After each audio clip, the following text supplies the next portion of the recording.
বিভিন্ন cricket football খেলা নিয়ে যে আজে বাজে বেট হয়, এগুলা ধরে ধরে সারাদিন ইনকাম করলেন। আমি অনেক মানুষ এমনও দেখেছি, অনেক ছেলেকে দেখেছি সারাদিন রাজমিস্ত্রির কাজ করে মেহনত করে 1000 টাকা 1200 টাকা সে ইনকাম করলো। রাতের বেলায় দোকানে গিয়ে এই এই বলে সবকা হবে কত টাকা, 1000 টাকা, এক বলের এই 1-2 সেকেন্ডের ভিতরে সারাদিনের মেহনতের টাকা, সমস্ত পরিবারের রিজিকের টাকা 1 সেকেন্ডের ভিতরে আরেকজনের পকেটের ভিতর ঢুকাই দিচ্ছে। এরকমও কিছু মানুষ আসে না নাই? জোরে বলেন আসে না নাই? আরে ভাই, সারাদিন আপনি করলেন কি? নিজেকে প্রশ্ন করুন। আপনার সাথে আপনার পরিবারের রিজিক যুক্ত, আপনি তাদের হক নষ্ট করলেন, ঠিক কিনা বলেন না? সারাদিন মেহনত করলেন, আপনি অধিক লোভের আশায় আপনি আপনার পরিশ্রমের টাকাগুলা বিফলে দিচ্ছেন। আরে আপনি মনে করলেন ওটাতে জিতলেন, তো আপনার সারাদিন মেহনতের হালালের টাকার সাথে আপনি যখন হারামের টাকা মিশ্রণ করবেন, এটার হালাল থাকবে?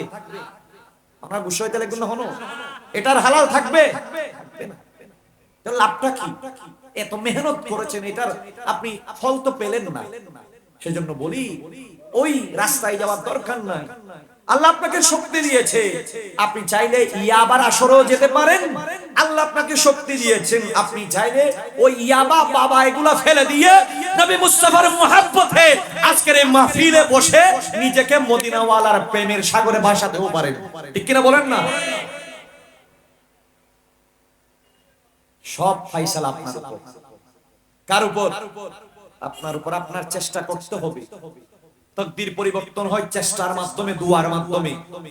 আপনি ঘরের কোনায় বসে থাকবেন, আল্লাহ আমাকে বিদেশ নিয়ে যাবে, এর কিয়ামত পর্যন্ত বই দিলে হামাবো না। আপনি বেকার ঘুরতেছেন, আল্লাহ একদিন আমাকে অনেক বড় মানুষ করবে, ফাউ কথা এগুলা। আপনার থেকে মেহনত করতে হবে, আপনার থেকে আল্লাহর দয়া চাইতে হবে, আল্লাহর মকবুল আউলিয়া ইকরামের দরবারে গিয়ে দোয়া চাইতে হবে। চেষ্টা যখন থাকবে, দোয়া যখন থাকবে, মুহূর্তের মধ্যে আপনার কিসমত পাল্টিয়ে যাবে। জোরে বলেন সুবহানাল্লাহ। কিন্তু আমরা শুধু আশা করি, কষ্ট করি না। আমরা আশা করতে জানি, আমরা বড় বড় স্বপ্ন দেখি, কিন্তু স্বপ্নের জন্য কষ্ট করতে রাজি না। আমার টাকা হবে, পয়সা হবে, আমি মানুষকে সাহায্য সহযোগিতা করব, কিন্তু এগুলোর জন্য পরিশ্রমের দরকার আছে না নাই? যে যত বেশি পরিশ্রমী সে তত বেশি সফল। যার জীবনে পরিশ্রম নাই তার জীবনে সফলতা খুব কম। কথা বলেন না, ঠিক কি না? আল্লাহ আমাদেরকে মেহনত করে ইবাদত বন্দেগীর মাধ্যমে আল্লাহ এবং নবীকে রাজি করার তৌফিক দান করুন। আমিন। দুরূদ শরীফ পড়েন। সালাতুনিয়া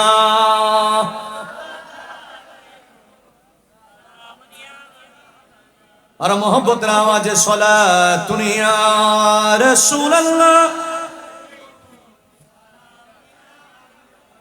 আমার বাবারা শুনেন, আমার নবী আরেক হাদিসের মধ্যে বলেছেন, সায়াতি জামানুন আলা উম্মতি, আমার উম্মতের কাছে এমন একটা জামানা আসবে, এমন একটা সময় আসবে, আমার উম্মতেরা 5টা জিনিসকে মুহাব্বত করতে গিয়ে গুরুত্বপূর্ণ 5টা জিনিসের কথা ভুলে যাবে। 5টা জিনিসকে মুহাব্বত করতে গিয়ে তাদের নিজের জন্য দুনিয়া এবং আখিরাতের উপকারী সেরকম 5টা জিনিসের কথা ভুলে যাবে। আমার নবী বলেছেন, সে কথাগুলোর সাথে বাস্তবতার মিল আছে না? আপনারা একটু দেখেন। আমার নবী বলেন, গভীর মনোযোগ দিয়ে খেয়াল করেন, ইউহিব্বুনাদ দুনিয়া ওয়া ইয়ানসাউনাল উকবা। আমার উম্মতের মাঝে এমন একটা সময় আসবে, ইউহিব্বুনাদ দুনিয়া, আমার উম্মতগুলা দুনিয়া নিয়ে পাগল পারা হয়ে যাবে, ওয়া ইয়ানসাউনাল উকবা, আখিরাতের কথা ভুলে যাবে। কথা বলেন ঠিক কিনা? এখন আমরা দুনিয়া নিয়ে ব্যস্ত, কিভাবে আমরা এই দুনিয়াদারির মধ্যে সেটেল হব, কিভাবে আমরা আমাদের সম্পত্তিগুলা বাড়াবো, কিভাবে আমরা এই দুনিয়ার মধ্যে টাকার পাহাড় করব, এগুলা নিয়ে আমাদের জীবনটা আমরা অতিবাহিত করে যাচ্ছি। কিন্তু আখিরাতে যে আমাদেরকে যেতে হবে, আমাদেরকে যে পরপারে যেতে হবে, কিয়ামতের ময়দানে উঠতে হবে, ওই কথাটা অনেক মুসলমান ভুলে গিয়েছে। এইরকমও আছে না নাই? বলেন না, আছে না নাই? দেখেন বাবা, আমার নবী দ্বিতীয় নম্বরে খুব সুন্দর করে বলেছেন, ওয়াইহুব্বুনাদ দাওরা ওয়া ইয়ানসাউনাল কুবুরা।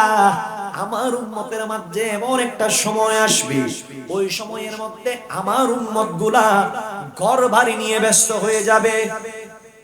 কি নিয়ে ব্যস্ত হবে? ঘর বাড়ি নিয়ে ব্যস্ত হয়ে যাবে। কবরে যে তাদেরকে যেতে হবে, এই কথাটা অনেক মানুষ ভুলে যাবে। কথা বলেন ঠিক কিনা? যদি আমাদের মাঝে কবরের চিন্তা থাকতো, তাহলে এক ভাই আরেক ভাইয়ের উপরে কখনো জুলুম করতো না। ঠিক কিনা বলেন না? আমাদের মাঝে যদি আখিরাতের চিন্তা থাকতো, আমাদের আপনাদের মাঝে যদি কবরের চিন্তা থাকতো, এলাকার চায়ের দোকানে বসে বসে এক মুসলমান অপর মুসলমানের গীবত করতো না। কথা বলেন ঠিক কিনা? আমাদের মাঝে যদি কবরের চিন্তা থাকতো, তাহলে কোনো মুসলমান বেনামাজি থাকতো না। ঠিক কিনা বলেন না?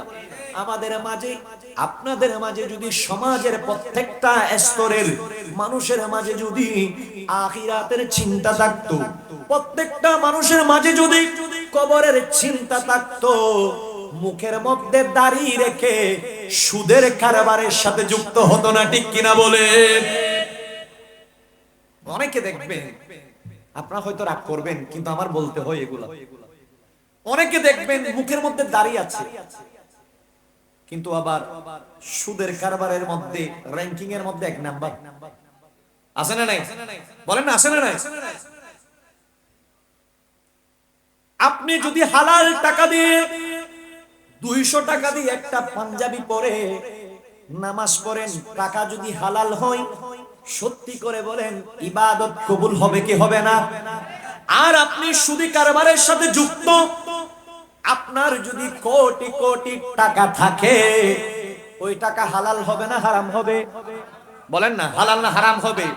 আরে বাবা, আপনি কোটি টাকার মালিক, ওই আপনার টেরি বাজারে গিয়ে এলাকার মানুষ আমাকে মসজিদের সভাপতি বানানোর জন্য বড় একটা জুব্বা কিনে আনলেন, 1000 টাকা দিয়ে জুব্বা সেলাই করলেন। আমি ওই টাকা যদি হারামের টাকা হই, আপনি এই নুরালি মসজিদের মধ্যে নয়, আল্লাহর ঘর বাইতুল্লাহর মধ্যেও সিজদার পরে সিজদা দিলে যদি টাকাটা হারামের হয়, আপনার ওই বাইতুল্লাহর সিজদাও আমার আল্লাহ কবুল করবে না। ঠিক কিনা বলেন? আর আপনি যদি হালাল ইনকামের টাকা দিয়ে দৈনিক কাজ করতেছেন, হালাল না হারাম? হালাল ব্যবসা করতেছেন, আমার নবীর সুন্নাত হালালের টাকা, সুন্দর রাস্তায় সুন্নত তরিকায় ব্যবসা করেন, চাকরি করতেছেন হালালের টাকা, পরিশ্রম করতেছেন, গাড়ি চালাচ্ছেন, সমাজের কত ধরনের কাজ আছে আপনি কাজ করতেছেন, ক্ষেত খামার করতেছেন, হালালের টাকা, হালালের টাকা। ওগুলা দিয়ে আপনি যদি 200 টাকা দিয়ে একটা পাঞ্জাবি কিনে, অথবা 50 টাকা দিয়ে একটা মাথায় টুপি দিয়ে, ওটা দিয়ে আপনি সিজদা দেওয়ার দেরি, সব কিছু যদি ঠিক থাকে, খাবাই নই, এই মসজিদে সিজদা দিলে আমার আল্লাহ মাথা তোলার আগে কবুল করে নিবেন। ঠিক কিনা বলে? আমার বাবারা, অনেক মানুষ দেখবেন ইবাদত করে লোক দেখানোর জন্য। কি দেখানোর জন্য? আমি যদি ইবাদত করি আমাকে মানুষেরা ফরহেজগার বলবে। আরে বাবা, একটা কথা মনে রাখবেন, ইবাদত যখন করতেছেন, এটা লোক দেখানোর আর দরকার কি? আল্লাহর জন্য ইবাদত করেন, আমার নবীর মুহাব্বতের জন্য ইবাদত বন্দেগীতে রিয়াজতের মধ্যে চলে যান। আল্লাহকে রাজি করার জন্য যদি ইবাদত বন্দেগী করেন, আসসালাতু মিফতাহুল জান্নাহ, ওই ইবাদত, ওই নামাজ আপনার জান্নাতের চাবি হয়ে যাবে সেই কিয়ামতের ময়দানে। ঠিক কিনা বলেন? দেখেন, সময় খুব সংক্ষিপ্ত, আমি সংক্ষেপ করি বলি। এরপরে আমার নবী বলেন, ওয়াইহিব্বুনাল মালা ওয়া ইয়ানসাউনাল হিসাবা। সুবহানাল্লাহ বলেন না? আমার উম্মতের মধ্যে এমন একটা জমানা আসবে, আমার উম্মতগুলা টাকা টাকা করে জীবনটা ফানা করে দিবে। ঠিক কিনা বলেন না? দেখবেন অনেক মানুষ মোটামুটি প্রতিষ্ঠিত, আর একটা বাড়ি আছে, মাথায় চিন্তা ঘুরে আমি আর একটা বাড়ি কখন শহরে করব। ঠিক না বলেন না? কদলপুরে আছে, এটা হবে না, শহরে লাগবে। শহরে যখন হয়ে যায় বলে এখানে না ঢাকায় লাগবে। ঢাকায় যখন হয়ে যায় বলে এখানে না সিঙ্গাপুরে লাগবে। আছে না নাই? বলেন না, আছে না নাই? আশায় আশায় টাকা টাকা টাকা টাকা, ডান হাতেও টাকা বাম হাতেও টাকা, সকালে উঠলেও মাথার মধ্যে টাকার চিন্তা, রাতের বেলা ঘুমাতে গেলেও টাকার চিন্তা। টাকা নিয়ে পড়ে আছে, কিন্তু হালাল হারাম বিবেচনা করছে না। আমার নবী বলে, যে ব্যক্তি টাকার কথা চিন্তা করতে করতে দুনিয়া ফেলে দিবে, কিন্তু ওই টাকাগুলার যে যাররা যাররা পরিমাণ হিসাব কিয়ামতের ময়দানে দিতে হবে, এই কথাগুলা আমার উম্মতগুলা এক সময়ের মধ্যে ভুলে যাবে। কথা বলেন ঠিক কিনা? টাকা নিয়ে ব্যস্ত, টাকা আসলেই হলো, সেটা কি সাদা নাকি খালা সে চিন্তা, বলেন না, সে চিন্তা দরকার নাই। আমার নবী বলে গিয়েছেন, বলে টাকা টাকা করে ফানা হয়ে যাবে।